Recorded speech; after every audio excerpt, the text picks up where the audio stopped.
Yeah, buddy! Então aquilo ali mudou tudo. Léo, eu te acompanho há muitos anos e não sei se é impressão minha, mas você já sofreu com muitas coisas que aconteceram com você, desde canal, problemas com julgamentos de pessoas, pessoas que foram injustas com você, bem nítido na rede social. E você acha que, de alguma forma, assim, Deus fez algo para falar assim, Léo, ponto final, vamos recomeçar daqui para frente? Isso pode ter servido como uma lição para um novo Léo surgir dali para frente? Então, como se ele te chamasse para ele. Ele usou essa ferramenta. Sim, ele chamando sim, mas eu não acredito, né? Pelo que a gente estuda na Bíblia, Deus não castiga. Não é como um castigo, na verdade, Não, como sim, um sinal. Eu vou te mostrar que a sua fé está aqui, eu vou te provar. Exato. O que acontece é o seguinte: Deus criou tudo, certo? Mas Deus não criou o mal. Sim. O mal nada mais é do que a mesma analogia que se tem do calor e do frio. Não existe frio, existe ausência de calor. Então não existe mal. Mal é a ausência de Deus. Quanto mais afastado você está de Deus, mais mal você é, porque você já nasceu em pecado. É da nossa natureza animal agir por instinto. O que nos diferencia dos animais é a nossa consciência e espírito em Deus. Então, isso é o que muda tudo. Quando você começa a ter esses entendimentos sobre a vida, muda tudo. O que mudou na sua vida do dia que você sofreu o acidente para cá? Então, mudou tudo, cara. Eu abri mão de tudo. O que mais, assim, foi difícil de abrir mão? Cara, eu comecei abrindo mão da minha vida emocional. Porque eu tinha uma namorada na época, a melhor namorada que eu já tive, assim, em questão de amizade, de companheirismo. E a gente chegou a uma conclusão de que a gente precisava se encontrar espiritualmente. E que eu e ela juntos, a gente não ia conseguir fazer isso. Né? Eu abri mão da minha vida sexual, vamos dizer.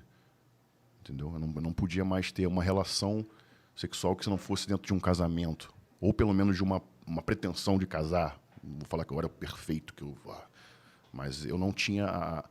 Eu não me via ainda casando com alguém ou com ela. Então eu falei, não tem sentido a gente continuar tendo uma relação de sexo e tudo mais se a gente não está casado. Ou se a gente pelo menos não vai casar agora em breve, entendeu? Não era a intenção casar e por isso não seria justo. Aí eu falei, é injusto eu com a minha fé e ela também, que ela também se converteu junto comigo. Então, assim, não seria justo para a gente servir um de tropeço pro outro. E sim, eu falei, vamos fortalecer uma amizade aqui em Cristo, assim. E se for para ser depois, a gente ficar junto, a gente vai ficar. Mas agora não é o momento. Então, eu tive que abrir mão disso, uma pessoa que eu amava. Abri mão do Bonde da Estronda, que foi a coisa que eu mais amava no mundo. Você abriu mão do Bonde da Estronda também? Até hoje, eu posso te falar de cadeira. A coisa que eu mais amo fazer é estar num palco fazendo show. Mais até que puxar ferro. Se eu tivesse que escolher. E teve que abrir mão disso também? Tive que abrir mão, porque o meu caráter, quanto mais próximo de Cristo, mais longe está do mundo. E, infelizmente ou felizmente, as músicas que eu cantava no Bonde da Estronda são totalmente ligadas aos valores do mundo do que aos valores cristãos. Então, não fazia sentido mais, com a minha fé, com as coisas que eu acredito, cantar aquele tipo de música. Eu até fiquei um bom tempo imaginando como eu poderia mudar essas coisas sem sair do grupo, né, do Bonde da Estronda.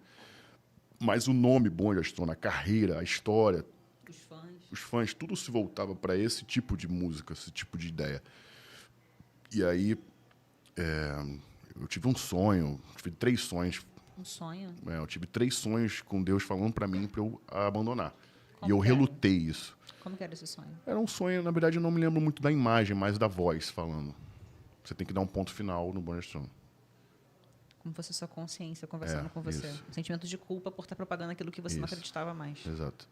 E aí eu fiquei muito tempo protelando, por quê? Porque há muitos anos atrás, quando a gente começou o Bonde da Estronda, eu prometi pro Diego, que canta comigo, né? O Diego Tug, Diego do Bonde da Estronda.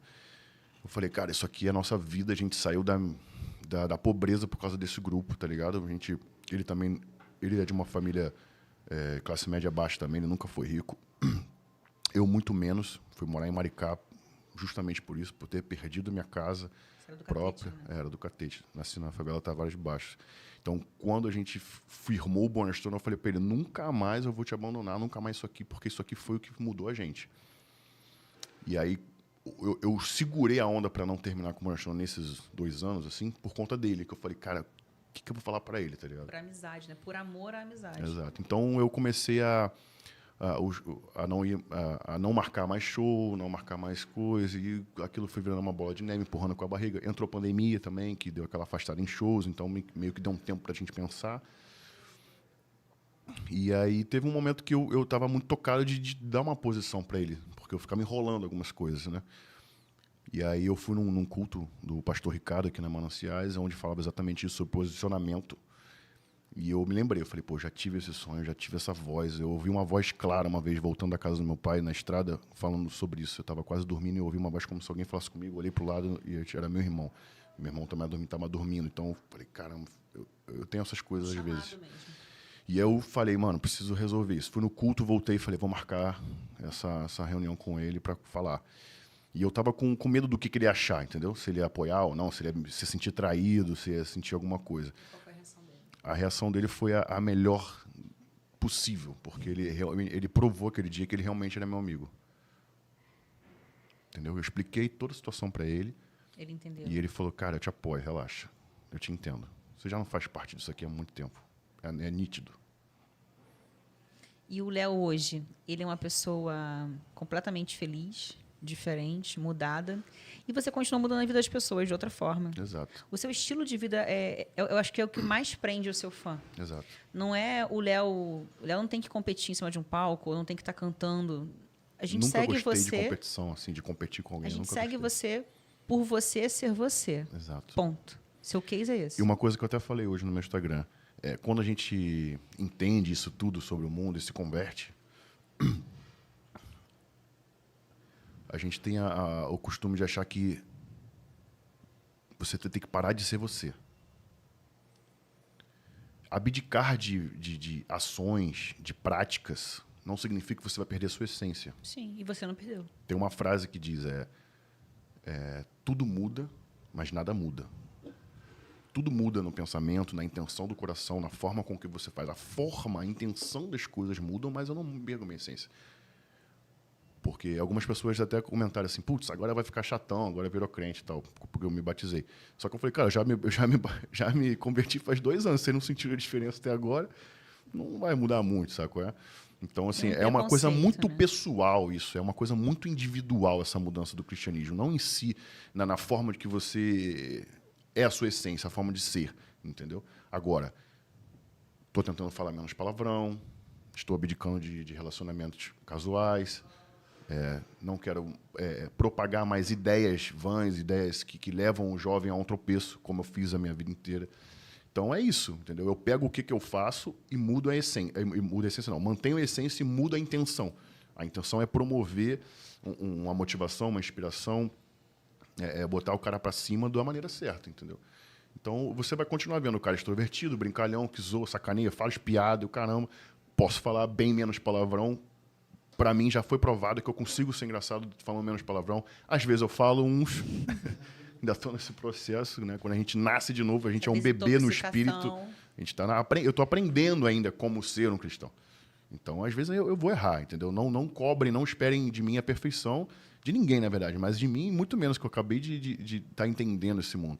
Então, às vezes, eu posso me estourar, fazer uma besteira, mas, assim, o grande lance que a gente vê na Bíblia, que na Bíblia tem muitos pecados, no plural, e pecado no singular.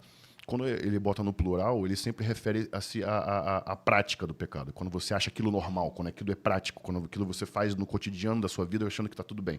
E outras coisas é o pecado no singular, quando você comete um deslize. Entendeu? A gente costuma dizer que na vida do cristão, o pecado ele é um tropecinho, um erro de percurso. Entendeu? Você já recalcula logo. Ele acontece, mas você tem consciência e corrige. Exato. E é mais brando, né?